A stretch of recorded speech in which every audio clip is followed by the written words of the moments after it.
출애굽기 32장 15절로 우리 마지막 끝절 35절까지 우리 함께 교독하신 후에 우리 마지막 35절은 함께 읽겠습니다.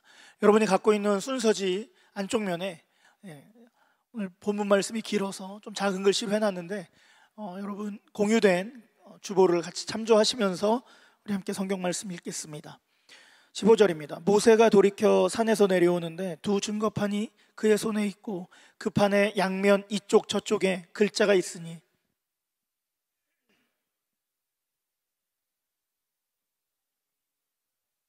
여호수아가 백성의 요란한 소리를 듣고 모세에게 말하되 진중에서 싸우는 소리가 나나이다.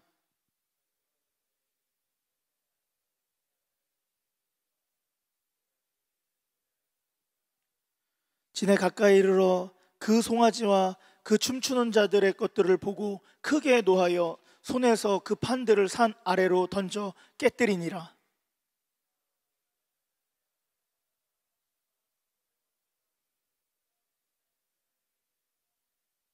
모세가 아론에게 이르되 이 백성이 당신에게 어떻게 하였기에 당신이 그들을 큰 죄에 빠지게 하였느냐.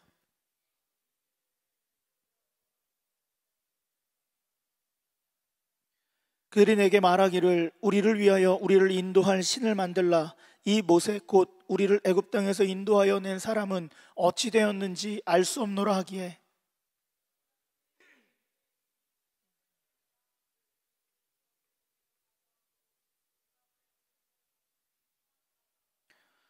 모세가 본즉 백성이 방자하니 이는 아론이 그들을 방자하게 하여 원수에게 조롱거리가 되게 하였음이라.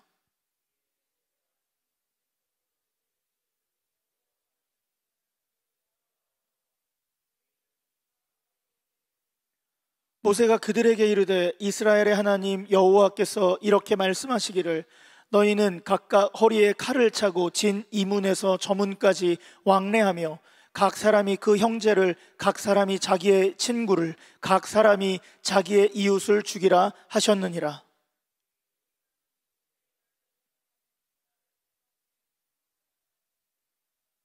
모세가 이르되 각 사람이 자기의 아들과 자기의 형제를 쳤으니 오늘 여호와께 헌신하게 되었느니라. 그가 오늘 너희에게 복을 내리시리라.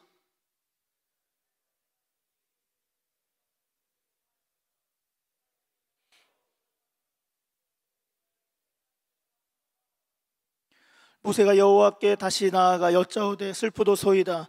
이 백성이 자기들을 위하여 금신을 만들어 싸우니 큰 죄를 범하였나이다.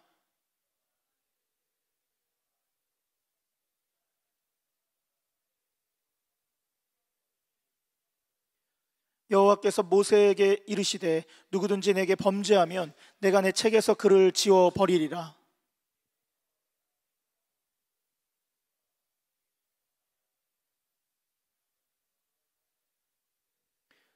함께 읽습니다. 여호와께서 백성을 치시니 이는 그들이 아론이 만든 바 그 송아지를 만들었음이더라. 아멘. 할렐루야. 하나님의 말씀이 오늘도 우리와 함께 하십니다. 믿으십니까? 네. 지난주는 모세를 기다리다가 백성들이 뭘 만들었죠?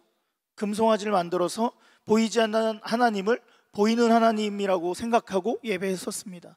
그러나 하나님이 원하시는 믿음은 보이지 않는 하나님을 신뢰하고 보이지 않는 하나님을 따르며 순종하는 것, 이것이 하나님이 원하시는 믿음이라는 것을 우리의 마음판에 새겼습니다. 할렐루야. 네. 어떻게 한 주간 동안 보이는 송아지 하나씩 다 치우셨나요? 네. 별 볼 일 없어 이러면서 버리셨나요? 네. 근데 오늘 본문이 조금 구체적으로 한 번 더 이 송아지 사건을 마무리해 줍니다. 목사님 분명 송아지 치우라고 했는데 송아지를 치우는 방법은 안 가르쳐 주지 않았나? 이런 고민으로 가신 분이 있으면은 신학교를 입학하셔야겠지만 그런 분이 없으신 관계로 제가 스스로 질문하고 스스로 답하는 격이 돼버렸네요. 오늘 본문은 사실 여러분 이 믿음과 부패의 갈래에서 갈팡질팡하는 우리들 도대체 어떻게 해야 되는지, 하나님이 이런 우리를 어떻게 다루시며 우리 안에 있는 그 송아지를 어떻게 처분하시길 원하시는지가 사실 오늘 본문에 담겨 있습니다. 그래서 지난주 설교는 금송아지 사건의 전말이라면 오늘은 금송아지 사건의 결말입니다. 예. 오늘 이 금송아지 사건을 통해서 하나님이 우리를 어떻게 다루시는가를 같이 함께 살펴보고 싶습니다. 오늘 본문은 드디어 모세가 40일이 지나서 시내산에서 내려와 백성들이 하는 그 이상한 장면을 보는 괴이한 순간입니다. 그러니까 금송아지 사건을 마무리 지으면서 하나님은 이 모세가 목격한 이 상황 4가지를 하나둘씩 풀어가시는 거예요. 첫 번째는 뭐냐면 하나님이 금송아지를 다루세요. 금송아지 20절까지 말씀이에요. 또 두 번째는 누굴 다루냐면 이 금송아지를 누가 만들었죠? 아론이 만들었어요.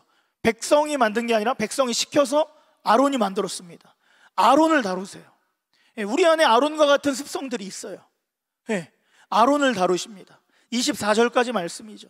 그 다음에 누굴 다루냐면 이 아론을 부추겼던 누구? 백성들을 하나님께서 다루십니다. 이 백성들이 가지고 있는 그 죄의 모습들을 하나님 다루시는 거죠. 29절까지 말씀이에요. 그리고 30절부터는 모세가 다시 산에 올라가서 하나님 앞에 중보기도하는 부분으로 하나님께서 무언가 우리에게 메시지를 던지시면서 우리를 위로하시고 격려하시고 우리의 지난 날을 하나님이 어떻게 해결하시는가를 마무리 지십니다.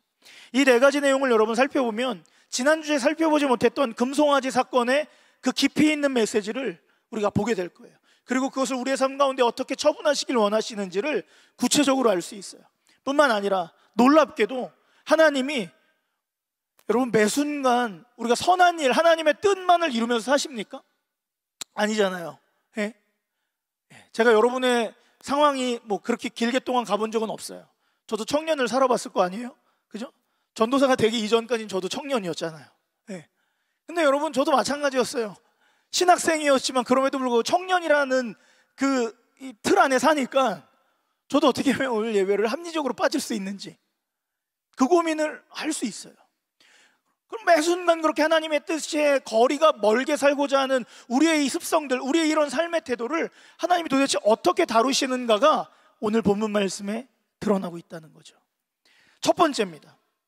첫 번째는 여러분 오늘 말씀 이제 첫 번째 보겠는데 하나님께서 금송아지를 먼저 어떻게 다루셨는가를 우리 함께 보도록 하겠습니다. 여러분 이 부분은 금송아지 사건의 결론과 연결이 되는 부분이에요. 그렇죠? 네. 금송아지 사건의 결론은 어떻게 되세요? 산에서 모세가 내려와요. 여호수아가 맞이해요. 그 다음에 백성의 그 광경을 모세가 보게 됩니다. 그래서 어떻게 해요? 춤추는 백성을 향해서 모세가 뭘 집어 던졌어요? 산에서 엄청 분노해서 산 위에서 아래로 하나님이 주신 뭐? 성경을 보시면 알잖아요. 뭘 던졌어요? 신발을 던졌어요? 에라 이것들아 이러면서 뭘 던졌죠? 증거판을 던졌어요. 맞습니까? 성경을 저만 읽었습니까? 우리 온라인에서 예배드리시는 분들은 대답하셨으리라 믿고, 자, 우리 함께 예배드리신 분들 반성하세요. 성경을 어디로 읽은 거죠?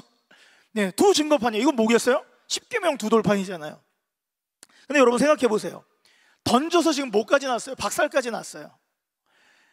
근데 여러분 생각해 본다면 아무리 화가 나도 지금 하나님께서 뭘 만들어 주셨다고? 증거판을 만들어 주셨잖아요. 여러분 이 증거판은 누가 만들었다? 하나님 만들었어요. 아무리 열받고 화가 난다고 해도 그 하나님의 그 증거판을 집어 던지면 돼요, 안 돼요?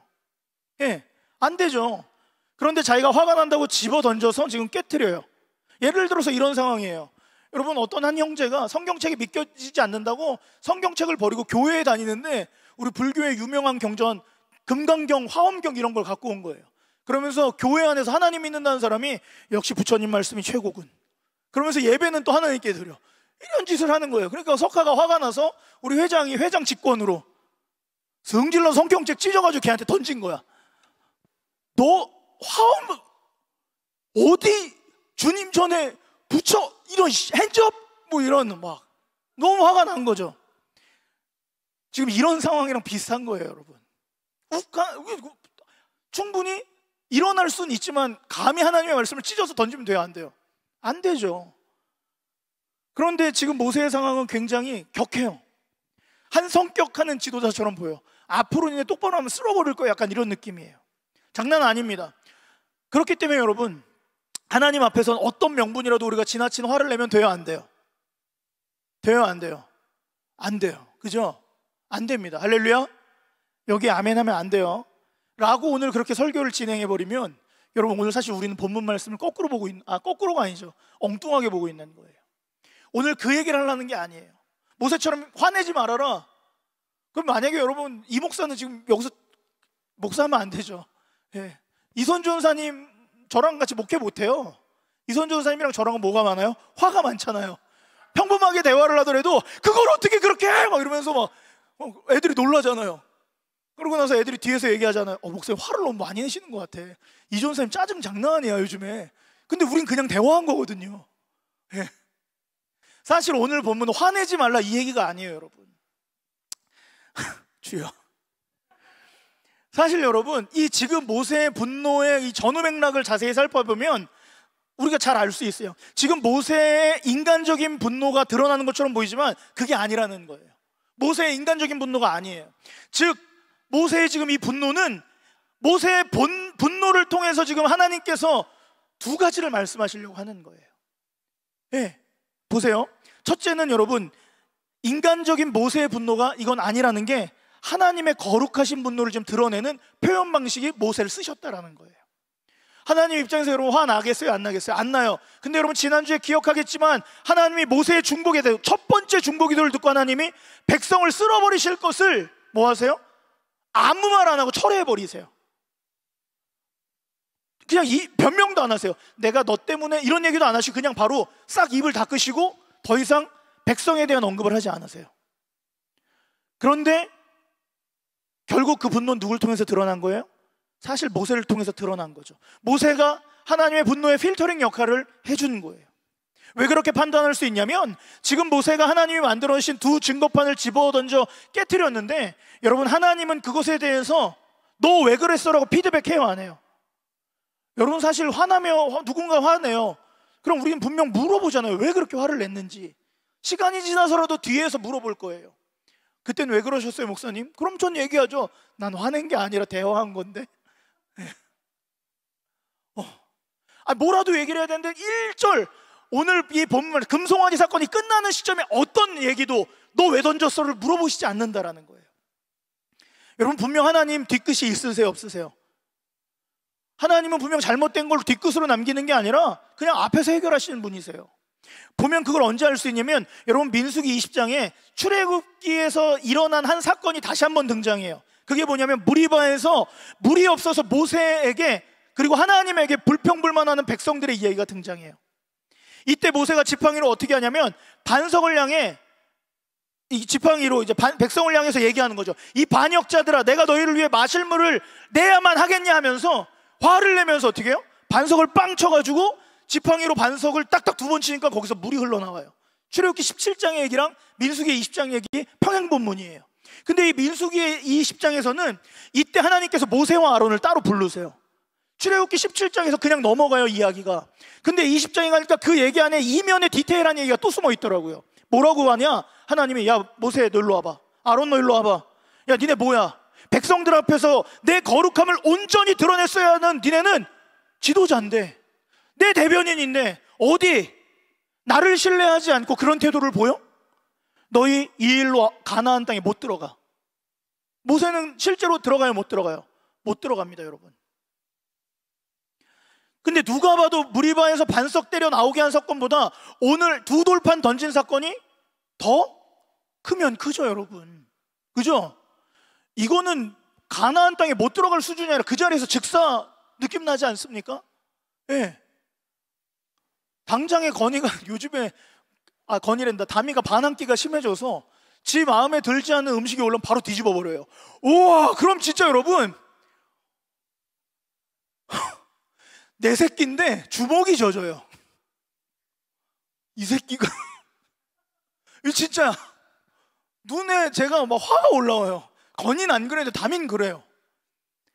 하물며 내 새끼가 내가 만든 그 밥상을 뒤집어 엎어도 열이 받는데 하나님이 만드신 천지의 창조주가 만드신 두 돌판을 작살냈는데 여러분 이거는 그 자리에 즉사예요. 근데 하나님은 1절 모세에게 그 어떤 분노나 핀잔을 주시지 않는다라는 거죠. 즉 여러분 이것은 하나님의 분노를 지금 누구를 통해서 드러내시는 거예요? 맞아요. 모세를 통해서 지금 완벽하게 드러내시는 거예요. 얼마나 분노하셨던지 여러분 30절 말씀에 하나님의 속마음이 나오잖아요. 큰 죄를 그 녀석들이 지었다라고 모세를 통해서 그거를 표현하세요. 또 하나님은 이 범죄로 말미암아 33절은 뭐라고 그래요? 내 책에서 그들을 싹 지워버리겠다. 또 뿐만 아니라 35절 말씀에는 숫송아지 사건으로 말미암아 백성에게 재앙을 내리셨다 라고 평가하고 있어요. 하나님은 모세를 통해서 분노하셨어요. 두 번째, 이 모세의 분노의 또 다른 면은 뭐냐면 이 증거판을 깬 것은 하나님의 분노를 나타내시면서 동시에 하나님의 사랑을 드러내고 있음을 알 수 있어요. 그냥 아무 생각 없이 모세가 집어던진 게 아니에요. 하나님의 분노가 표현되는 순간이에요.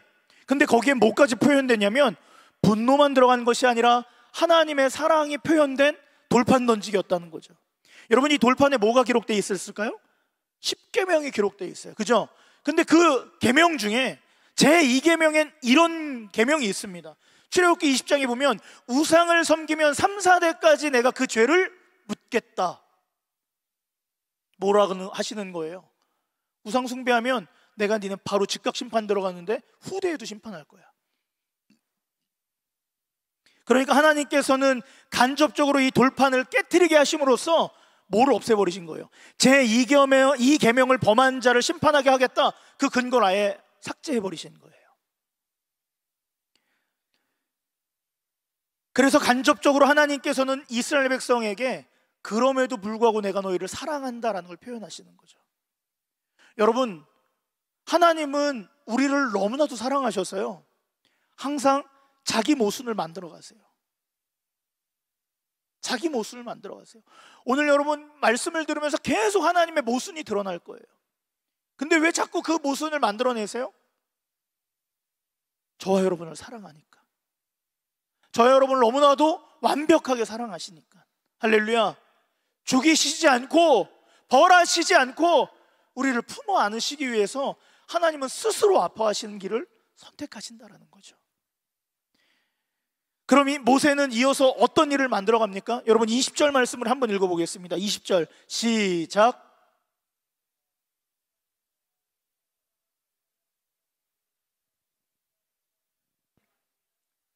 이 하나님의 분노와 사랑을 드러내면서 모세가 아주 독특한 일을 해요.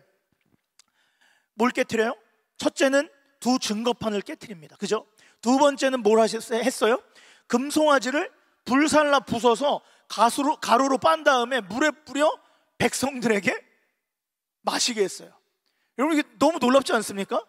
굉장히 요상한 종교행위를 우린 보고 있습니다. 그죠? 네. 근데 의미가 당연히 있겠죠. 이것에도 두 가지 의미가 있습니다. 첫째는 뭐냐면 우상을 완벽하게 제거한다라는 의미예요.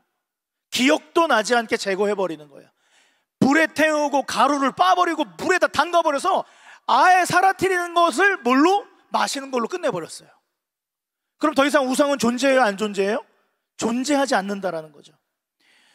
여러분, 우리는 먹는 게 중요한 사람들이에요. 그죠? 네. 우리 아까 기도회 때 또 나눔이 또 먹는 얘기였어요. 사실은요. 그죠? 우리 청년 예배 드리기 전에 우리 한 30분 같이 기도하고 말씀 나누고 하는데 먹는 얘기를 했어요. 네. 먹는 걸 끊어라. 도저히 안 되니까 뭘로 끝났어요? 먹는 걸 줄여라. 네. 그럼 살은 적당히 빠지겠지. 우리 먹는 게 중요한 거예요. 그죠? 그러면은 여러분이 궁금하지 않겠습니까? 라는 마음이 제가 들었어요. 왜 먹었을까라는 게, 여러분 왜 먹였을까? 도대체 왜 먹였을까? 그 생각이 들 것 같아서 제가 찾아봤어요. 네. 이거 먹인 이유가 있더라고요. 신학자들이 연구한 고대 우가리 문헌이 있어요. 거기에 따르면 고대인들은 우상을 완벽하게 제거하는 방법으로 우상을 갈아서 마시는 것으로 그들을 의식화했다라는 거예요. 네. 그러니까 뭐예요? 그때 당시 고대 근동 사람들은 이 방법을 통해서 우상을 제거하는 일들을 나름대로 자신들의 문화 안에서 행했다라는 거예요. 그러니까는 출애굽 백성이 그걸 따라한 거죠. 두 번째 의미가 있습니다. 뭐냐면 이거를 가루로 빻아서 부셔서 불살르고 물에서 섞어서 먹은 두 번째 이유는 하나님께서 죄를 깨닫게 하시기 위해서예요. 첫 번째 뭐예요? 우상을 완벽하게 제거하기 위해서. 두 번째는 죄를 깨닫게 하기 위해서. 물에 뿌려 마시게 하는 거가 좀 요상한 행동이지만 그 문화권에만 있다라고 하기엔 좀 애매해요. 근데 이것이 실제로 한 사건에 등장하게 됩니다. 그게 뭐냐면 민수기 5장 11절 이하에 보면 한 내용이 있어요. 그게 뭐냐? 가늠한 여인에 대한 이야기예요. 예. 여러분, 이 내용이 뭐냐? 여인이 가늠을 했는데 가늠을 했는지 안 했는지 몰라. 그러니까 뭐라 그래? 마음의 증거 뭐라 그러지? 심증은 있는데 물증이 정확하지 않는 거야. 그럼 어떻게? 그냥 그 자리에서 돌로 쳐 죽이면 살인죄가 되잖아. 그럼 이걸 완벽하게 알아내고 싶어. 누구의 입장에서? 남편과 자기네 부족의 입장에서. 그러면 어떻게 해요? 이 여인을 데리고 제사장에게 끌고 가요. 그 다음에 제사장 앞에 줘요. 그러면 제사장은 간음 의심을 받고 있는 이 여인을 하나님 앞에 세워요. 그리고 그녀를 향해서 이야기하죠. 블라블라 뭐라고 얘기할까요? 약간 협박적이긴 해요. 제가 보니까 만일, 여기 진짜 성경에 있는 얘기예요. 만일 간음하고도 하지 않은 척하면 당신 이런 저주를 받게 될 거야, 이런 얘기를 하는 거죠. 그럼 여인이 어떻게 해요? 어머나, 이렇게 놀라겠죠. 그죠? 예. 그리고 이야기를 해요. 그 다음에 여인은 제사장의 저주의 말을 듣고 제사장이 뭘 시키냐면 두루마리 하나를 쫙 갖고 와요. 그 다음에 두루마리 위에다가 그 저주한 글에 대한 이야기를 똑같이 쓰게 해요. 쫙, 저는 이 저주를 받기로 합니다. 하지만 아닐 경우에는 아무 상관이 없겠죠? 막 이러면서 쪼르륵 쓰는 거죠. 그 다음에 제사장은 여인이 다 쓴 이 두루마기를 어디 하냐? 쓴물, 제사장이 준비한 쓴물에 이걸 한번 싹 넣었다 빼요. 빠는 거지. 이렇게 빠는 거야. 빠른 다음에 두루마기를 씻어낸, 딱 이거를 두루마기를 빼내고 그 다음에 이 물을, 쓴물을 마시게 해요. 굉장히 디테일하지 않습니까? 4,000년 전에, 그죠? 이렇게 마셔요. 그러면 여러분, 만약에 놀라운 건 진짜 이 여인이 간음을 했으면 이 여인이 마신 물이 뱃속에서 쓰게 느껴지면서 고통을 느껴, 막 이러는 거죠. 그럼 이 여인은 뭐예요? 간음 오케이, 걸리는 거예요. 근데 하지 않았으면 그냥 괜찮은 거예요. 지금 이 이야기, 즉 지금 금송아지를 갈아 마시는 그 사건과 사실 이 이야기를 같이 두는 거예요. 무슨 말이냐? 여인의 간음죄를 증명하는 방식이 저주를 글로 써서 물에 씻어내고 물을 마시는 거예요. 이스라엘 백성도 지금 금송아지를 부수고 가루를 내어 물에 타게 하는 거예요. 즉 죄를 깨닫게 하기 위해서 그 과정을 거치는 거예요, 여러분. 그렇죠? 이 여인이 간음한 척 안 한 척 하더라도 이 글을 쓰면서 굉장히 마음이 불안해지고 굉장히 무언가 자기가 잘못했다라는 걸 서서히 느끼게 되는 거예요. 그럼 사실 그 쓴물이 써서 막 배가 아파 이게 아니라 불안한 마음에 계속 이 여인이 힘들어지는 거죠. 뭘 알게 하는 거예요? 글 쓰는 것과 이 우상을 완벽하게 없애는 방법은 죄를 깨닫게 하기 위한 그 과정으로 주님께서 만들어 놓으신 거라는 거죠. 생각해 보세요. 이스라엘 백성들 입장에서 애굽에서 인도해낸 신이 금송아지라고 지금 떵떵거리다가 모세한테 걸렸어요. 그런데 그 걸린 상황에서 이 모세가 이스라엘 백성들이 가지고 있는 그 금송아지를 완벽하게 부수고 불태워서 가루를 내요. 그 다음에 물에 타요. 그리고 어떻게 해요? 마시게 합니다. 여러분, 이 마신 게 나중에 어떻게 될까요? 삼시세끼 먹으면 아침에 뭘로 나와요? 그걸로 나오는 거예요. 그러면 이스라엘 백성들 입장에서는 여러분 얼마나 어이없겠어요? 응? 뭐 내가 만든 신이 더럽네? 그 상황인 거예요, 여러분. 하나님이 말씀하시고 싶은 거예요. 죄를 깨달아가면서 니네가 만든 신은 아무것도 아니야. 그 진리를 가르치시는 거예요. 혼만 내시는 게 아니라 깨닫게 하셔서 돌이키게 하시는 거예요. 누구에게로? 보이지 않지만 내가 믿고 따라야 하는 그 여호와 하나님께로 주님은 그렇게 만들어 가시는 거죠. 금송아지가 절대로 신일 수 없다라는 사실을 이 백성들은 깨닫습니다. 얼마나 어리석은 짓을 했는지도 깨닫게 될 거예요. 그런데 여러분, 이 말씀은 하나님께서 사실 저와 여러분에게도 동일하게 하시는 말씀이세요. 하나님은 우리가 하나님 외에 다른 어떤 것을 섬기는 것들을 좋아하십니까? 너무 싫어하십니다. 그게 뭐가 있어요? 학업이라든지 직장이라든지 돈이라든지 이성친구라든지 내 취미생활이라든지 우리에게 이런 것들, 물론 여러분 중요해요. 하나님 안에서 하면 너무나도 귀한 것들이에요. 그런데 이런 것들 때문에 하나님을 소중히 여기지 않는다든지, 혹은 이런 것들 때문에 예배를 타협한다든지, 아니면 인생에서 이것들을 제일 중요한 것이라고 생각하면서 자꾸 하나님을 포기하며 살아간다면 하나님은 언젠간 우리가 소중히 생각하는 이딴 것들을 우리로 하여금 갈아마시게 하실 거예요. 그래서 그런 것들이 정말 아무것도 아니라는 사실을 깨닫게 하실 거라는 거죠. 그렇다면 우리는 그 전에 어떻게 해야 돼요? 우리에게 있어서 너무 소중하다고 생각하는 그 금송아지를 처리해야 한다는 거예요. 할렐루야.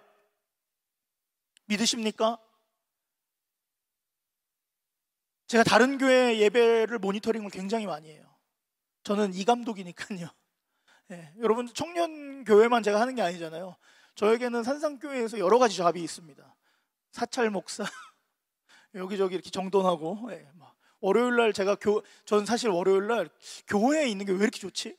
교회에 여기저기 엉클어진 부분을 내가 조금씩, 사찰 집사님이 오시기 전에 내가 조금씩 원위치 시켜놓거든요. 그럼 그때 너무 행복해.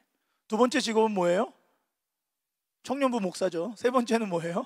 세 번째는 방송실 목사죠. 그죠?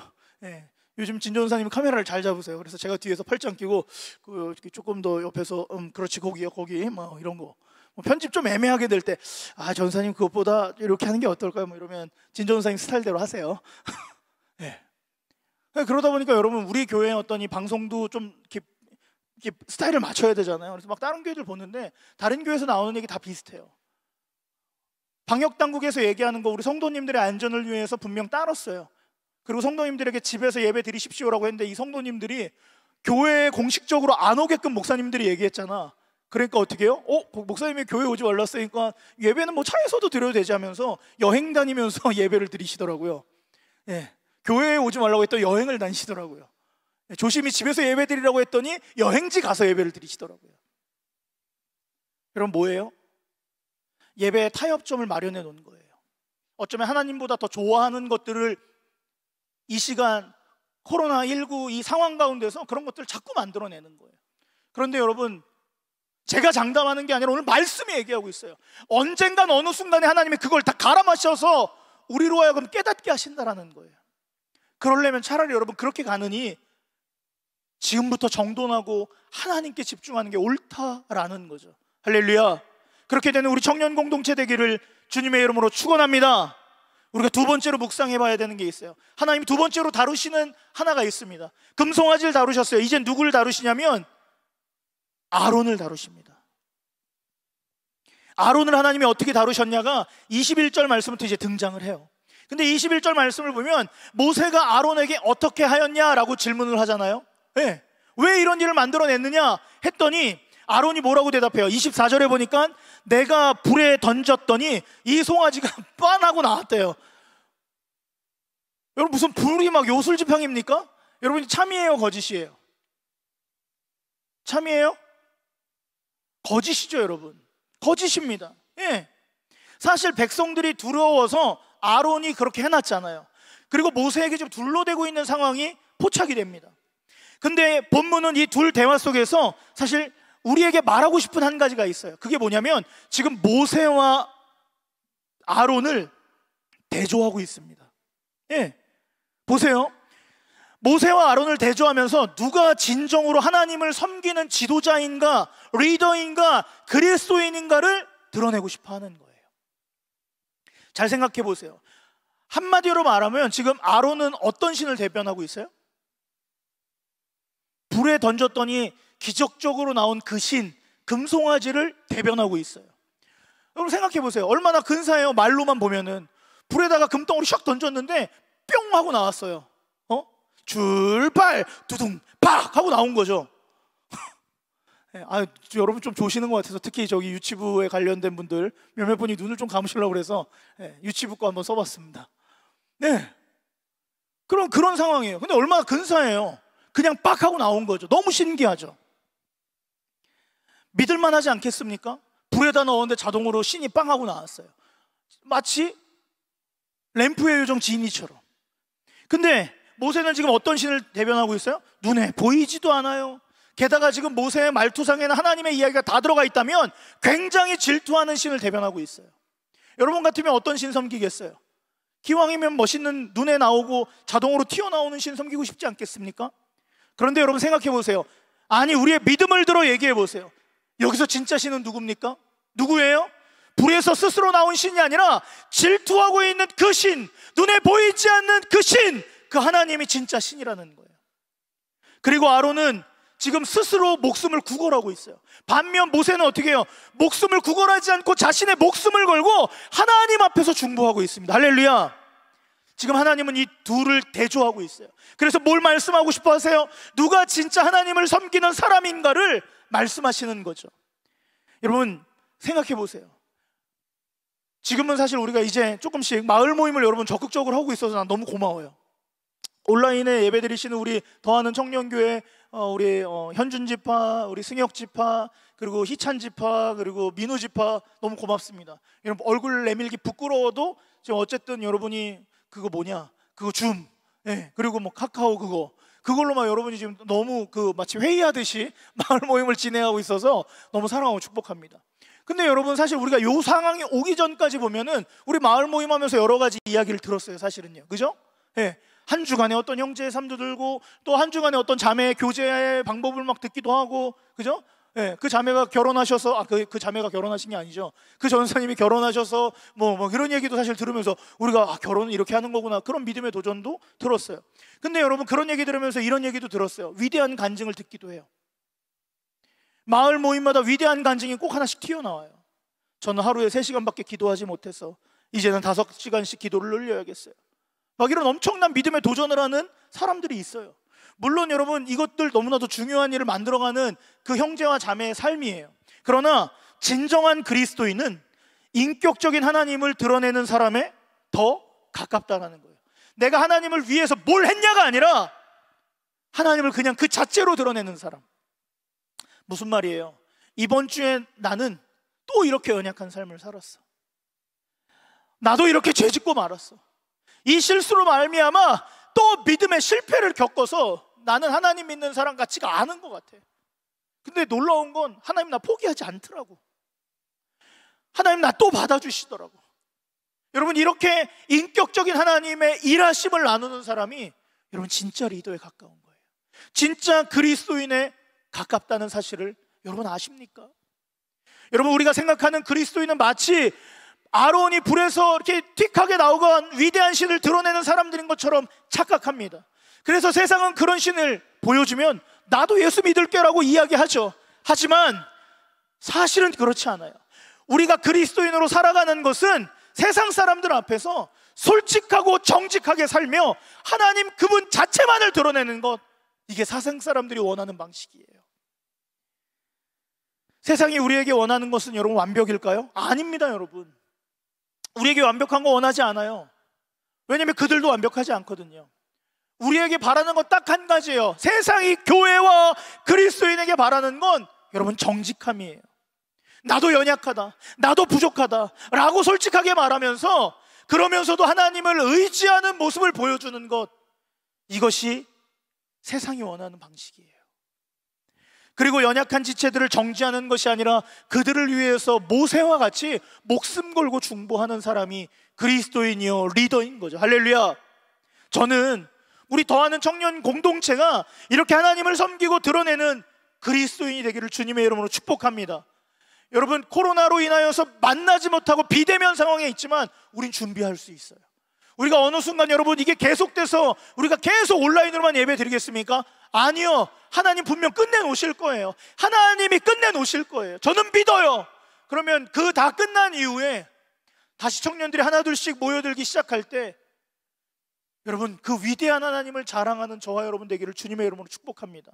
나의 연약함을 드러냄으로 인하여 하나님의 위대하심이 자랑되는 더하는 청년 공동체, 그것이 우리 공동체의 예배이고 그것이 우리 공동체의 마을 모임이고 그것이 세상 가운데서 살아가는 우리의 그리스도를 증명하는 방식이기를 주의 이름으로 축복합니다. 아멘. 세 번째로 우리가 묵상해야 될 거 있어요. 뭘까요? 하나님이 지금 뭐뭐 다루셨어요? 금송아지 다루셨어요. 두 번째 아론도 다루셨어요. 이제는 부추겼던 백성들을 하나님이 어떻게 다루시는가이에요. 25절부터 29절 말씀인데 우리 25절 말씀을 함께 읽겠습니다. 25절 시작.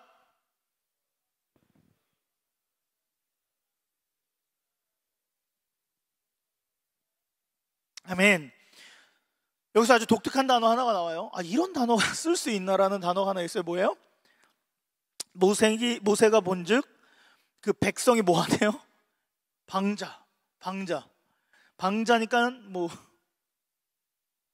뭐랄까 방자. 여튼 방자, 이 단어가 약간 웃기지 않아요?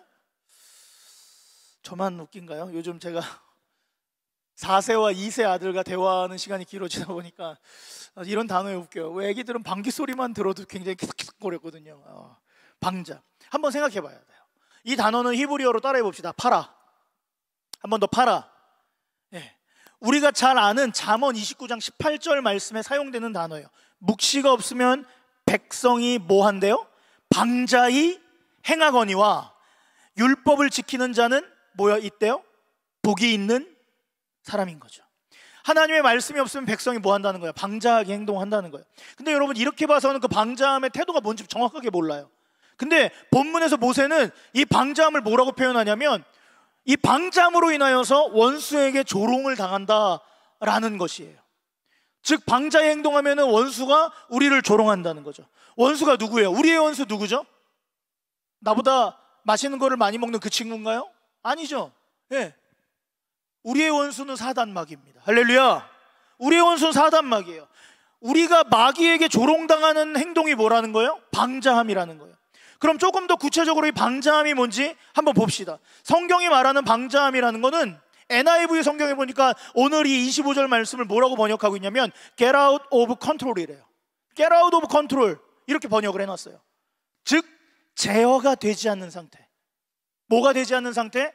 제어가 안 되는 상태가 바로 방자함인 거예요. 정확하게 금송아지 앞에서 뭐 했어요? 이들은 제어가 안 되게 막 미친 듯이 춤추고 벌거벗고 난리 났잖아요. 바로 그 상태인 거예요. 진짜 신도 아닌데 그 만들어진 신을 놓고 미친 듯이 제어하지 못하고 날뛰는 상태. 이게 방자함인 거예요. 방자함이란 한마디로 제어가 안 되는 것이고 우리의 삶의 금송아지를 포기 못하는 것, 그래서 여전히 하나님과 거리를 두려고 하는 것, 이게 바로 방자함인 거죠. 여러분 누가 봐도 남친 여친 때문에 신앙생활 제대로 못하는 게 분명한데 그 이성 친구를 포기 못하는 것, 이거 방자함이에요. 또 세상 친구들과 사이좋게 지내는 거 여러분 나쁜 일인가요? 굉장히 좋죠. 예. 예. 굉장히 좋은 일이에요. 여러분 잘 지내셔야 돼요. 저처럼 목사 그룹으로 들어와 버리니까 친구들이 저를 잘 안 찾아요. 예. 되게 제가 부담스러운가 봐요.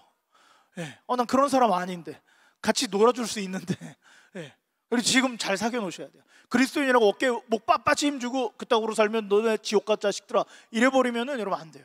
잘 지내야 돼요. 근데 잘 지낸 건 좋은데 그들 속에서 문제는 이거잖아요. 나도 그 친구들과 똑같이 음담패설하고 더러운 말하고 다른 사람들이 뒷담화하면 전혀 그리스도인의 향기를 드러내지 못하는 삶, 그런 삶을 살면서 나는 교회 다녀라고 얘기하는 거, 여러분 이게 바로 방자한 거예요. 이게 바로 마귀의 조롱거리라는 거죠.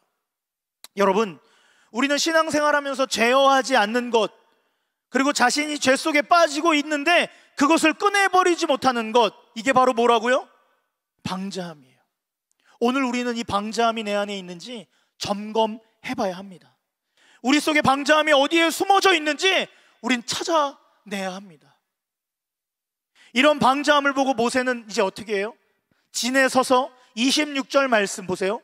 여호와 편에 서 있는 자는 다 내게로 오라 이렇게 외쳐요. 근데 누가 딱 나와요? 맞아요. 레위인들이 나옵니다. 그런데 모세가 아주 조금 이렇게 보기에 굉장히 스릴러 같은 거를 요청해요. 27절 말씀에 뭐라고 요청하죠? 각 사람의 형제와 친구와 이웃을 뭘로 치라?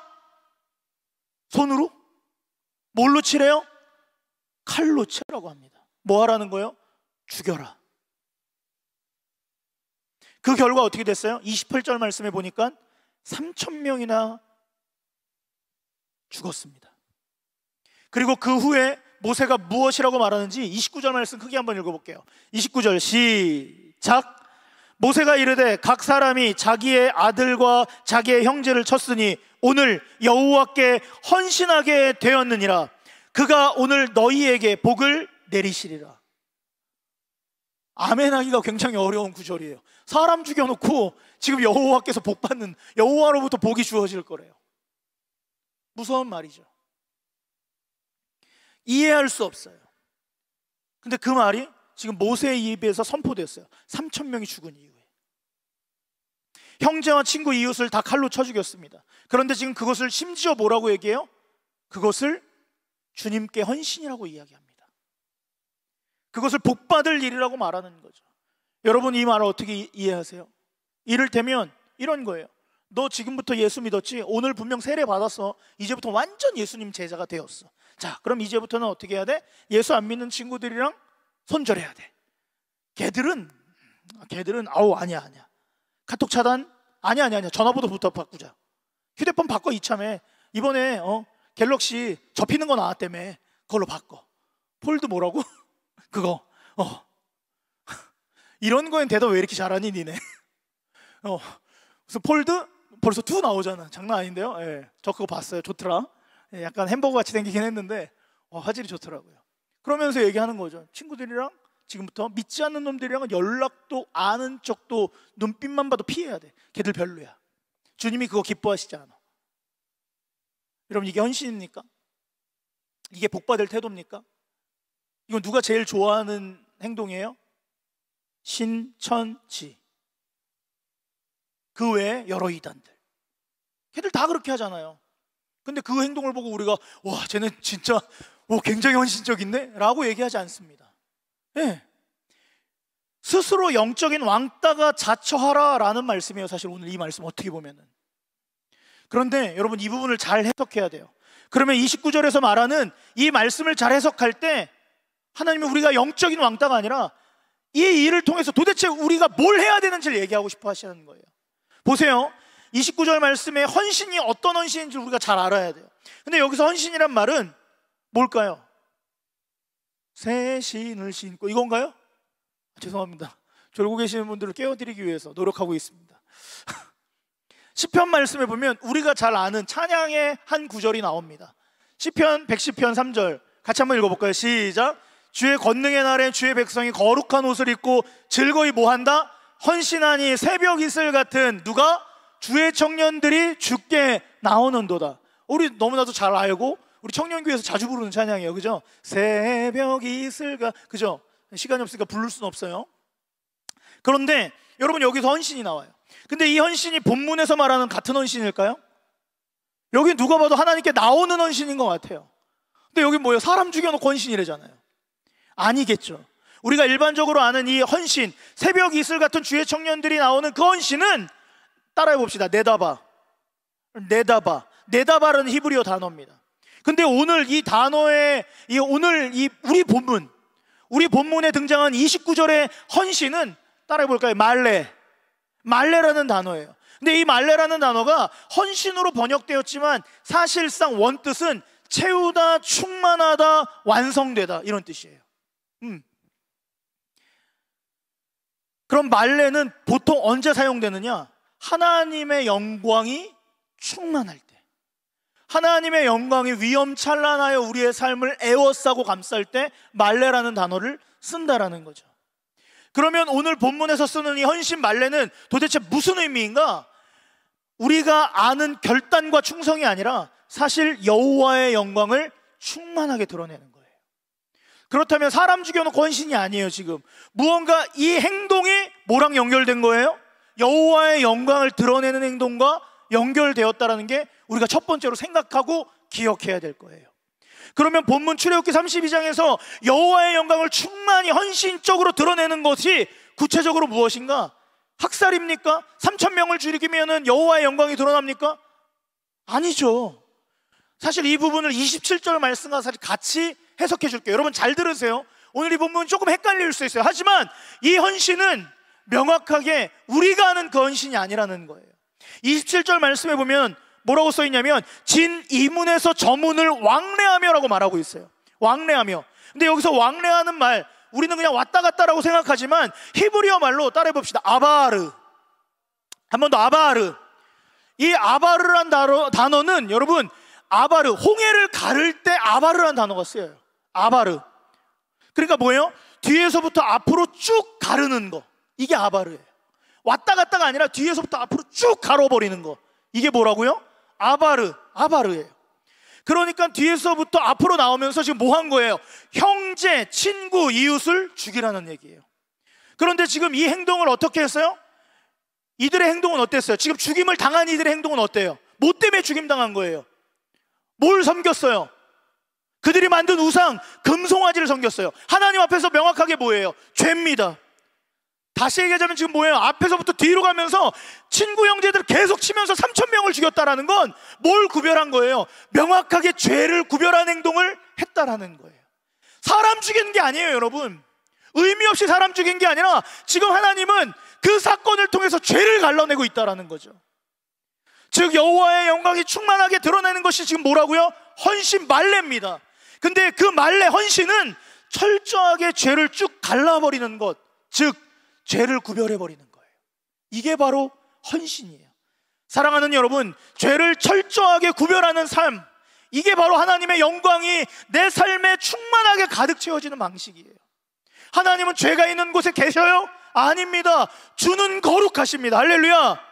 그렇기 때문에 우리의 삶에 뭘 갈라내야 돼요? 죄를 갈라내야 돼요. 죄를 갈라내야 돼요. 우리 속에 뭐가 있습니까? 죄가 있습니다. 숨겨둔 죄 분명히 있습니다. 타협하는 죄가 있습니다. 습관적인 죄가 너무나도 많아요.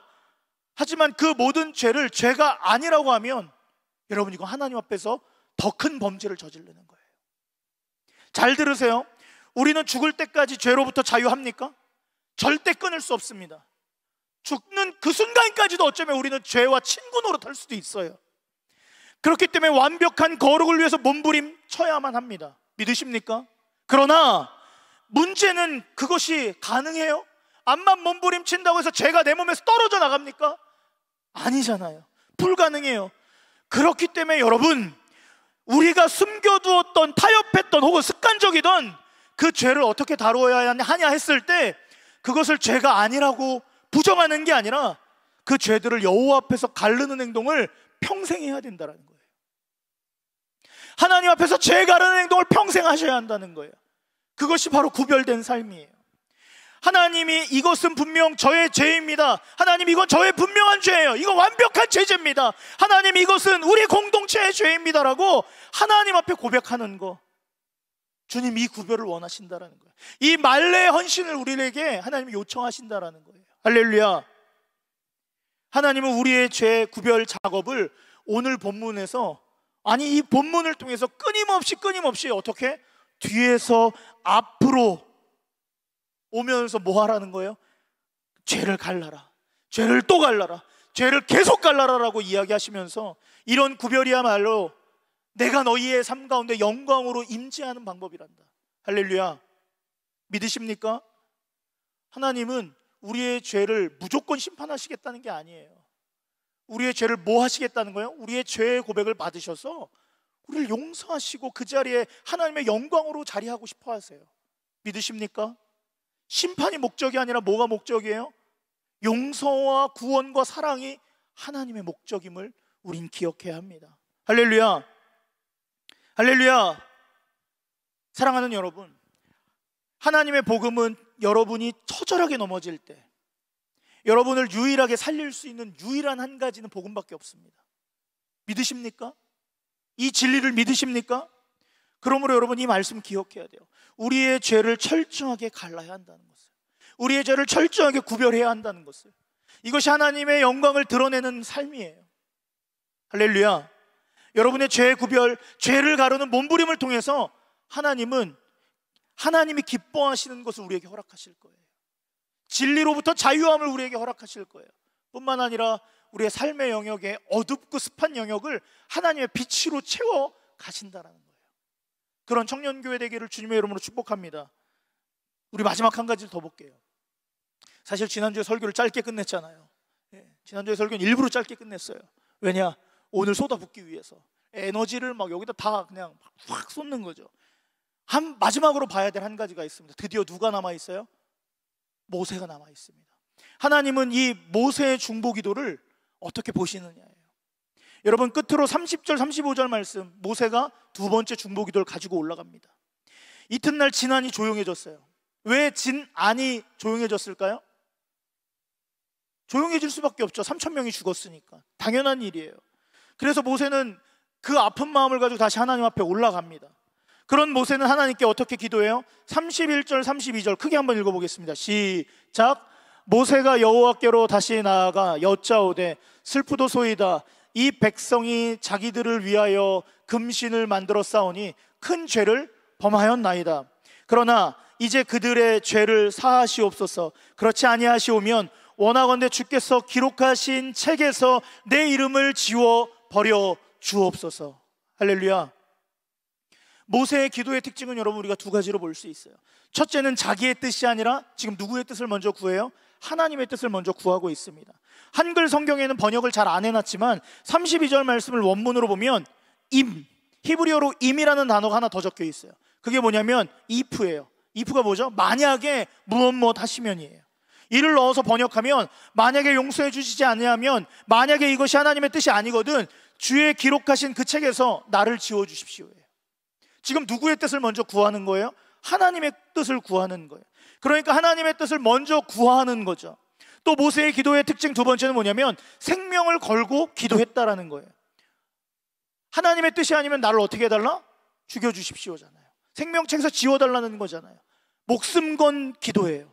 여러분, 우리가 마을 지체와 청년 공동체를 위해서 기도할 때 우리 또한 이렇게 생명 걸고 기도해야 돼요.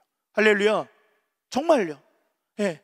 내 가족, 내 어떤 미래만 놓고 생명 걸고 기도하는 게 아니라 우리 사랑하는 공동체와 지체들을 위해서 생명 걸고 기도해야 하는 거예요. 코로나19로 인해서 많은 지체들이 교제가 굉장히 제한적입니다. 물론 교제하기 위해서 여러 가지 모색을 지금 우린 진행하고 있지만 여러분, 중요한 건 몸은 떨어져 있잖아요.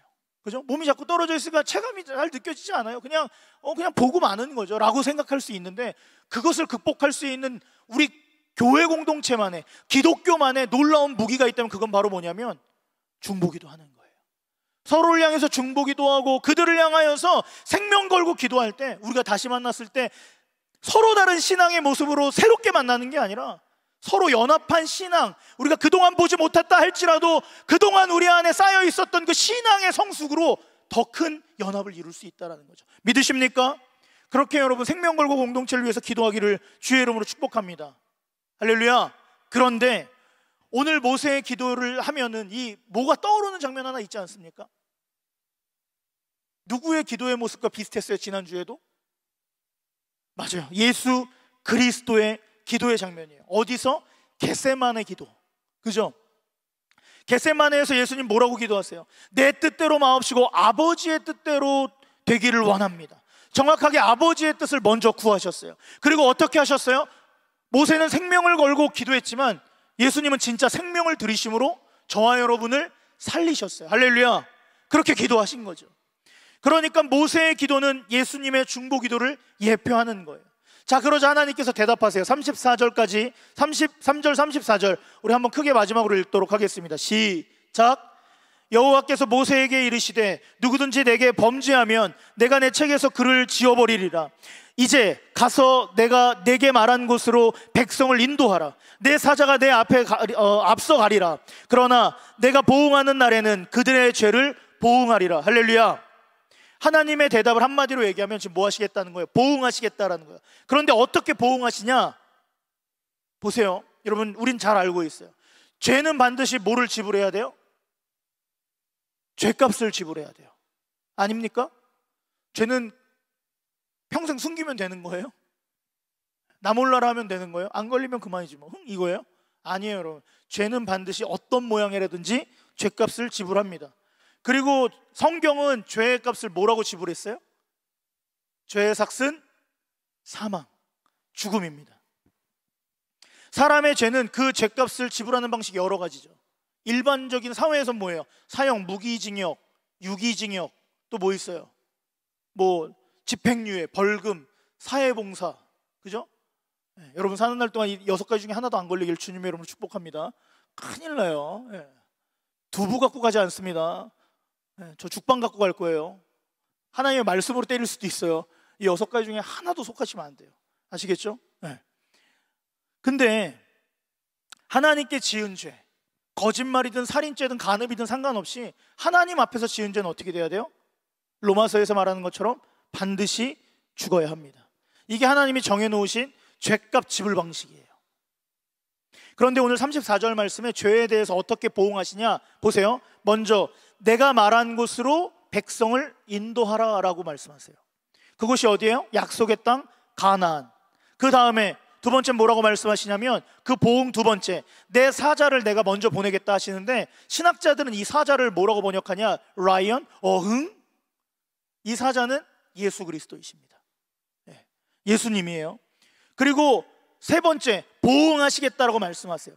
근데 자칫 이 말씀을 그냥 액면 그대로 보면은 보복하겠다라고 보이지만, 여러분 놀라운 건 이 히브리어 단어가 놀랍게 뭐가 쓰였냐면 파카드란 단어가 쓰였어요. 파카드. 나는 출애굽기 설교하면서 파카드를 최소한 3번 이상은 꺼냈었다. 그리고 룻기 설교를 하면서도 이 파카드를 2번 정도 얘기한 적이 있어요. 파카드 뭐예요?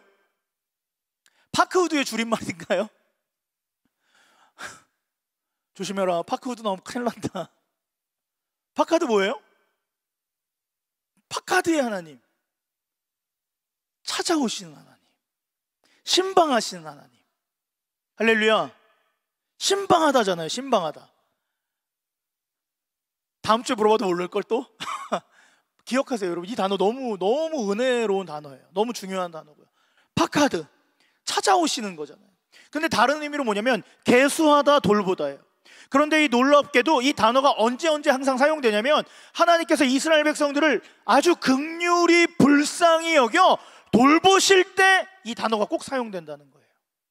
파카드가 그냥 아무 때나 파카드 이게 아니라 이스라엘 백성들에게 그 긍휼함을 계속 느끼실 때마다 하나님이 이 단어를 쓰신다는 거죠. 그래서 백성들이 출애굽 당시에 너무 고생하니까 하나님께서 뭐 하셨어요? 출애굽기 초반에 하나님께서 파카드 하셔서 누굴 세우세요? 모세를 세우세요. 한 여인이 엉엉 울면서 기도해요. 억울하고 속상해서. 그 여인 누구예요? 기도의 어머니 한나가 울면서 기도할 때 그의 하염없는 그 기도에 하나님이 긍휼함을 베푸셔서 그녀를 파카드 하셔서 한 세대의 지도자 누굴 세우세요? 사무엘을 세우시잖아요. 할렐루야. 그러니까 파카드란 단어는 구약에서 하나님께서 자신의 백성을 돌보실 때 반드시 등장하는 단어라는 거죠. 그러면 이 세 가지를 가지고 하나님의 보응을 정리하면, 여러분 마지막에 이것만 보세요. 약속의 땅에 들어가도록 사자 예수 그리스도를 보내셔서 너희의 죄를 계수하겠다라는 거예요. 분명 죄값 지불해야 돼요. 그런데 그 죄값을 누구를 통해서 지불하겠다는 거예요? 하나님의 사자 예수 그리스도를 통해서 하나님이 지불하시겠다는 거예요. 그리고 예수께서 보응당하심으로 우리가 하나님의 돌봄, 곧 주님의 속량함 안에 들어간다는 거죠. 주의 구원의 백성으로 살아간다는 거예요. 사랑하는 여러분, 이게 하나님이 우리를 보응하는 하나님의 보응 방식입니다. 내가 참다가 너희를 없애버릴 거야가 아니라 하나님의 때에 독자 예수 그리스도를 이 땅에 보내시고 그 죄값을 온전히 고스란히 치르게 하신 다음에 저와 여러분을 기어이 어디? 약속의 땅, 가나안 땅, 어디? 천국에 입성시키겠다고 말씀하신 그 하나님의 보응의 방식이 바로 이거라는 거예요. 그리고 이 사실을 34장부터는 더욱더 구체적으로 하나님이 드러내신다라는 거죠. 그러므로 여러분, 금송아지 사건은 단순히 보이지 않는 신을 보이는 신처럼 만들어서 이 매운맛을 따끔하게 본 그런 신라면 사건이 아니라는 거예요. 웃으라고 한 건데 아무도 안 웃었어요. 금송아지 사건 안에 모세의 중보기도로 인해 예수 그리스도의 십자가 사건이 예표되었고, 죄로부터 나와 저와 여러분을 속량하고자 하시는 그 하나님의 거룩한 보응 방식이 담겨진 사건이 금송아지 사건이에요. 그래서 금송아지 사건 안에는 하나님의 사랑이 깊이 깔려 있어요. 그 금송아지 사건에는 하나님의 위대한 계획, 그 구원의 계획이 완벽하게 들어가 있고요. 뿐만 아니라 오늘날을 살아가는 저와 여러분을 하나님이 어떻게 죄에서 건져내실지, 우리의 삶을 어떻게 다루실지가 너무나도 정확하게 드러난 사건이 바로 금송아지 사건이라는 거죠. 말씀을 정리하겠습니다. 하나님은 아론과 모세를 대조하세요. 그러면서 저와 여러분이 인격적인 하나님을 섬기기를 원하십니다. 불에서 나온 그런 신이 아니라 인격적인 하나님을 드러내기를 원하십니다. 그리고 중보하는 사람이 되기를 하나님 원하세요. 우리 형제자매들을 위해 기도하는 사람, 그 사람을 하나님은 지금 찾으시고요, 그 사람을 우리 공동체 리더로 세우실 거예요. 뿐만 아니라 진정한 헌신은 뭐예요? 하나님 앞에 나와 우리의 삶과 시간을 드리는 것도 헌신이지만, 진정한 헌신은 죄를 갈라놓는 거예요. 죄를 철저하게 구별해 놓는 것, 이것이 헌신입니다. 이것이 하나님의 영광이 우리의 삶을 온전히 우리의 삶 가운데 임재하는 방식이라는 거죠.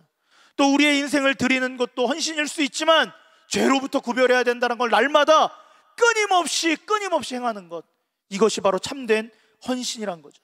그리고 이 금송아지 사건의 죗값을 당신의 독생자 예수 그리스도에게 지으심으로 우리를 기어이 약속의 땅 천국에 들어가게 하시겠다라는 하나님은 저와 여러분에게 온전히 오늘도 그 놀라운 약속을 증명해 보이시고 있다는 거죠. 이것이 바로 금송아지 사건 그 깊은 내면에 깔려있는 복음입니다. 분명 금송아지라고 하는 그 사건이 시한폭탄처럼 이스라엘 백성에게 떨어졌어요. 그래서 3,000명이 죽은 건 사실이에요. 그러나 그 속에 하나님의 사랑의 방법이 명확하게 있다는 거죠. 우리의 삶의 죄와 문제, 그 깊은 내면의 죄로 인한 그 죽음으로 날마다 가는 삶이 아니라 하나님의 사랑 안에 그 복음을 따르는 삶, 하나님은 오늘 우리에게 원하십니다. 할렐루야. 그러므로 사랑하는 더하는 청년교회 여러분, 이번 한 주간도 인격적인 하나님을 경험하고 타인을 위해서 중보기도 하고 죄를 철저하게 구별하여 하나님의 영광을 드러내는 저와 여러분 되기를 소망합니다. 할렐루야. 그리고 오늘도 우리를 구원하시기 위하여서 이 땅 가운데 하나님의 보응 방식의 가장 중심에 서서 우리의 죄값을 온전히 지불하신 그 예수님을 의지함으로 이번 한 주간도 절망이 아니라 소망, 눈물이 아니라 찬양의 기쁨을 고백하는 사랑하는 더하는 청년교회 되기를 주님의 이름으로 간절히 축복합니다. 같이 찬양.